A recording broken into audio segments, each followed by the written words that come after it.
The fear in New York is no longer born in dark alleys, but in the polished glass of unfinished skyscrapers.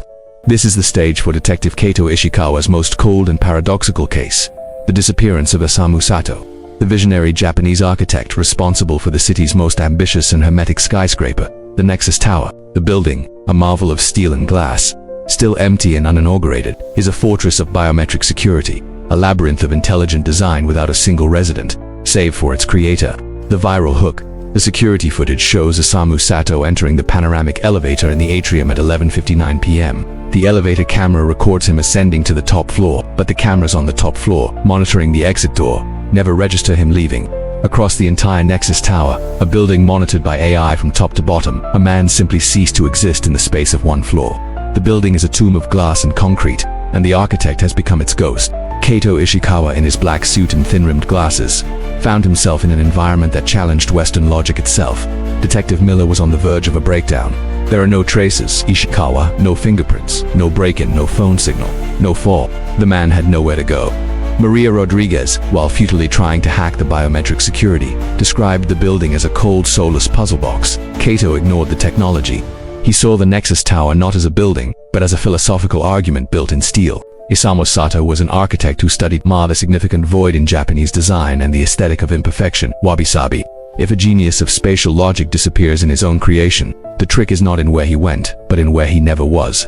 The investigation began on the 88th floor, the top floor, where the biometric log confirmed Sato's arrival. The floor is an open space, designed to be the main hall. Kaito walked slowly, his steps echoing on the marble. He noticed the asymmetry in the placement of the ventilation panels, a design flaw. No, an intentional pattern. Western design detests the void. Japanese design reveres it.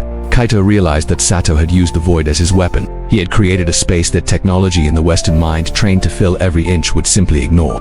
Maria managed to access the airflow system on the 88th floor, discovering that despite the absence of walls, there was a pressure anomaly in a specific corner, a location that the human eye and cameras dismissed as a residual empty space. Kaito deduced that Sato had created an inverted secret room, a hidden chamber that perfectly harmonized with the surrounding space.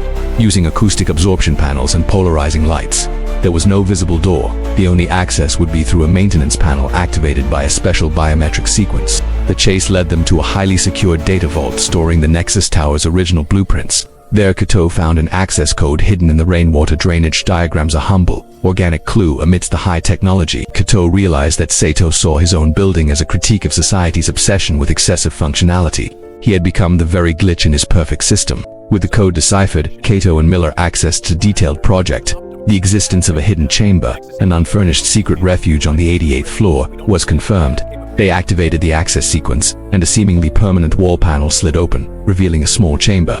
Inside they found Isamu Sato. He was calm, seated in Seiza traditional Japanese posture, meditating on the floor. He did not look like a prisoner, but a guardian. Instead of a weapon, he held a small calligraphy brush. The twist: Sato was not kidnapped. He hid himself. He had staged his disappearance to prove that technology, no matter how advanced, was blind to human intention and the beauty of the void. His purpose was to force the world to stop and look at architecture, seeing beyond functionality and luxury. The access code hidden in the rainwater drainage was his message. Humanity must reconnect with the organic, with the natural flow, instead of blindly trusting digital logic. He used the building's own AI to erase his trace from the cameras and logs. Miller, exasperated, attempted to arrest him for obstruction of justice, but Sato merely smiled. "I didn't leave the building, detective, I left the system.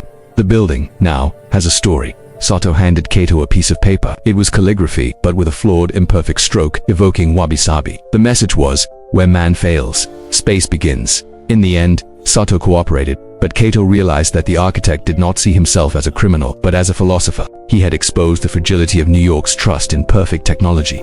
Kaito adjusted his glasses.